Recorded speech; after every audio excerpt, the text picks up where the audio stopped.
Il y a mon voisin qui est dans le couloir. Ça me stresse parce qu'il peut m'entendre. Putain, mais il y a tous les voisins. J'aime pas ça là, cassez-vous, sinon vous allez entendre que je parle toute seule et vous allez comprendre que je suis youtubeuse. Salut, comme vous l'avez compris dans le titre, aujourd'hui je vous fais le bilan de ma deuxième année à la fac. Pour les nouveaux qui sont sur ma chaîne ou ceux qui ne sont pas abonnés mais qui regardent cette vidéo, j'ai déjà fait une vidéo bilan sur ma première année à la fac. Donc elle sera référencée ici ou dans la barre d'infos, comme ça si vous voulez aller la voir avant de regarder cette vidéo ou même après l'avoir vue, et bah c'est pour vous, voilà, cadeau. Donc alors, pour récapituler... c'est quoi les bails? En gros, cette année, j'ai fait une L2, mais en étant étudiante en AJAC. AJAC, ça signifie ajourné mais autorisé à continuer. Pour ceux qui ne sont pas à la fac, je vais vous expliquer ce que c'est. En gros, quand on arrive à la fac, les cours sont séparés en 2 semestres. Quand on est au collège et au lycée, c'est des trimestres.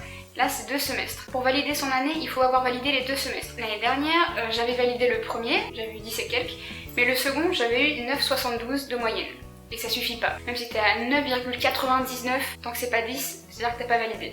Donc j'avais pas mon année. Et quand on a validé un semestre et quel autre on a entre 8 et 10 de moyenne, certaines facs proposent de passer quand même à l'année supérieure. Donc moi j'ai pu passer en L2, à condition de valider durant l'année à venir les matières qui n'ont pas été validées durant l'année passée. Donc en gros, AJAC c'est ça, c'est quand on n'a pas validé un des semestres et du coup on peut essayer quand même de le rattraper au cours de l'année suivante en passant quand même à l'année supérieure. Pour vous schématiser mon année, de septembre à janvier, j'ai eu mon premier semestre de L2.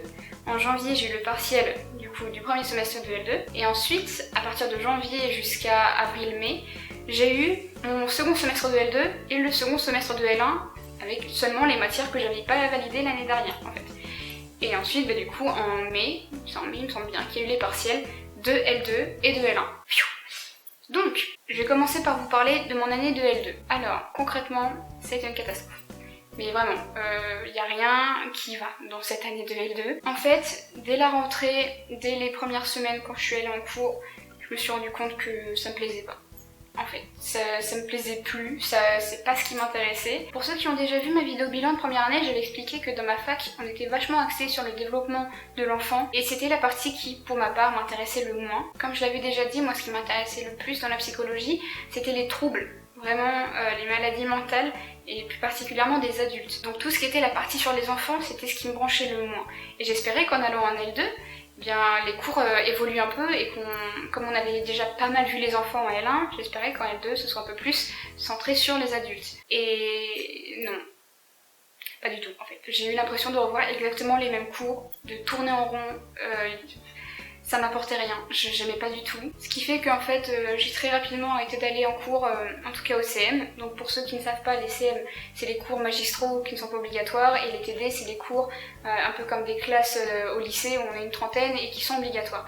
J'ai arrêté d'aller au CM, qui sont les cours non obligatoires, et j'allais uniquement au TD.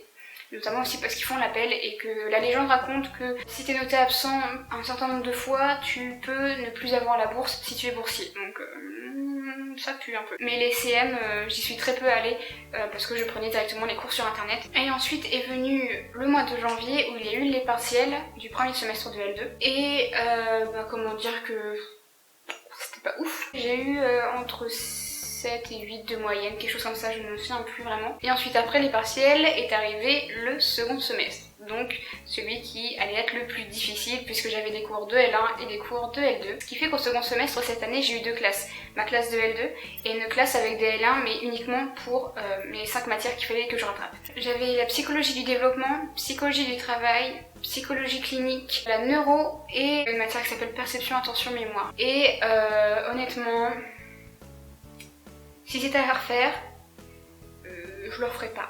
En tout cas, pas dans cette fac-là. Parce que dans ma fac, l'organisation, c'est vraiment une grosse blague. Mais alors, pour vous dire, le jour de la rentrée, ils avaient même pas encore fait les emplois du temps. Genre, les cours commençaient le lendemain, on savait même pas où est-ce qu'on était censé aller, avec quel prof. Et les profs non plus, on n'avait pas d'emploi du temps. Personne ne savait ce qu'il était censé faire. Voilà, le jour de la rentrée.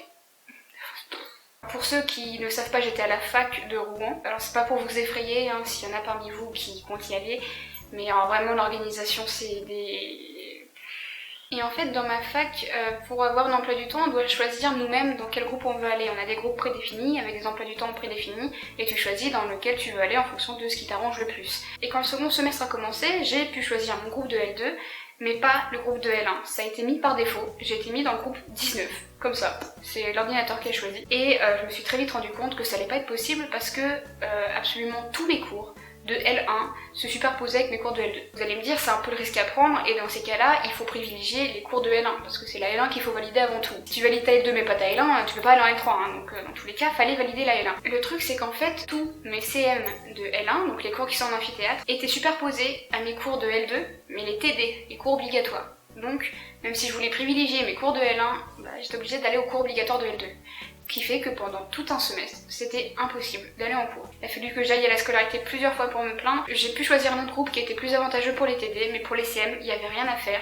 Quoi que je fasse, tous les groupes avaient des CM qui étaient superposés à mes cours de L2 et des cours que je ne pouvais pas sécher quoi. Et j'ai galéré comme ça pendant tout le semestre. Ça a été vraiment un enfer, avec les cours de L2 qui me plaisaient pas et les cours de L1 auxquels je pouvais pas aller. Et en plus de la galère pour s'organiser pour aller en cours, il y a eu autre chose, et là pour le coup c'est de ma faute parce que je me suis pas assez renseignée et c'est moi qui ai été bête. Je pensais que une année en AJAC, ça se passait un peu comme quand on va au rattrapage. Quand on va au rattrapage, on rattrape uniquement les matières où on a eu en dessous de la moyenne dans les UE où on a eu en dessous de la moyenne. Donc les UE c'est des petits groupes de matières. Et je pensais du coup qu'en allant en AJAC, il fallait que je rattrape uniquement mes matières où j'avais pas eu la moyenne, sauf qu'en fait non. Il faut aussi valider les matières dans lesquelles il y a eu la moyenne. Genre à partir du moment où ton UE n'est pas validé, tu dois tout rattraper. Même s'il y a une matière où tu as eu 20 sur 20, ils s'en foutent, tu les repasses quand même. Et moi il y a une UE où j'avais validé une des matières et naïvement j'ai cru que du coup j'allais pas la repasser.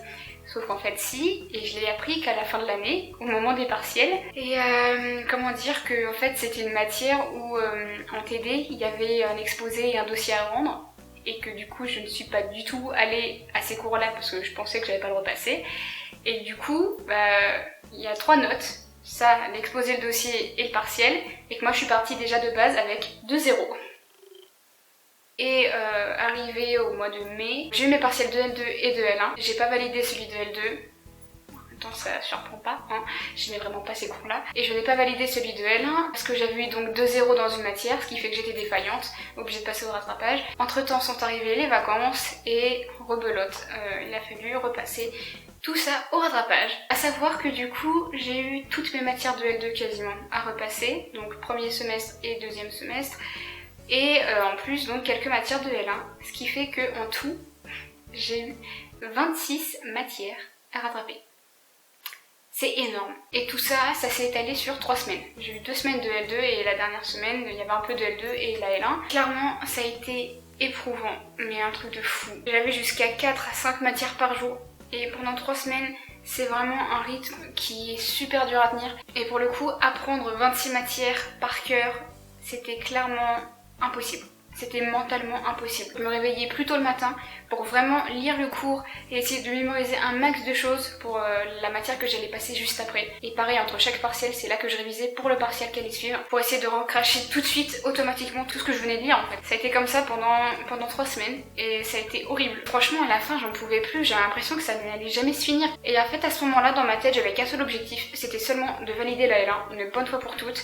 Et la L2, c'était un bonus, mais j'y croyais vraiment pas. Je savais que c'était mort. Donc je m'étais dit, je fais au moins la L1 et l'année prochaine, je redouble ma L2. Et donc les résultats ont fini par tomber peut-être un mois après. Et donc j'ai validé ma L1. Enfin, j'ai eu que des bonnes notes. J'ai eu au-dessus de la moyenne pour toutes les matières que j'ai eu à rattraper. Bon, la L2, sans surprise, je ne l'ai pas validée, mais dans un sens, à la fin, je cherchais surtout à valider la L1. La L2, c'était plus du tout ma priorité. Et du coup, j'en suis venue enfin à bout de cette année. J'ai réussi à valider l'année que je voulais.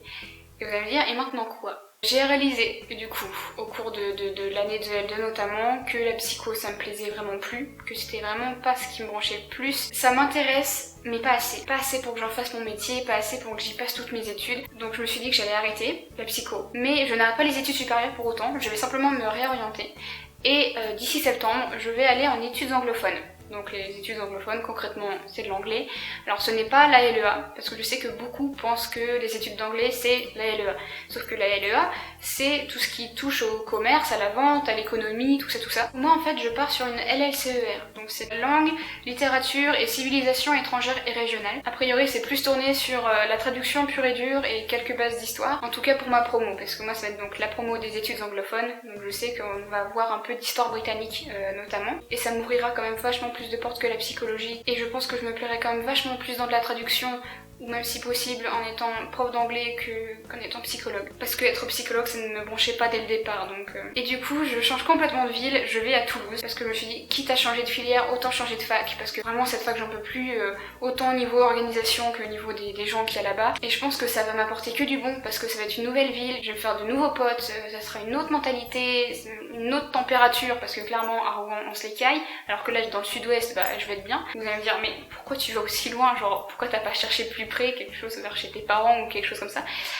Tout simplement parce que je suis en couple, ceux qui me suivent sur les réseaux sociaux le savent et du coup bah, là voilà je déménage, on va vivre ensemble, ça va être quelque chose une vie à deux quoi. C'est pour ça que je suis quand même très optimiste quant à tout ça parce que je pense que ça va être vraiment bien et que cette année va m'apporter beaucoup de choses et que ça va être très bénéfique, je l'espère. Donc voilà, c'est une nouvelle vie qui s'annonce avec plein de changements et un déménagement en cours parce que je rends cet appartement demain. Donc c'est concrètement la dernière vidéo que je filme dans cet appart. Vous ne verrez plus ce décor ou en tout cas ça sera dans d'anciennes vidéos. Sur ce, voilà, c'était mon bilan de ces 2 années en psychologie. N'hésitez pas à me dire dans les commentaires dans quoi vous allez vous, parce que ça m'intéresse de savoir un peu dans quelle filière vous allez et notamment s'il y en a qui vont aussi en études anglophones et s'il y en a qui comptent aller en psycho ou arrêter la psycho. Je vous fais de gros bisous et je vous dis à bientôt pour une prochaine vidéo. Bye bye.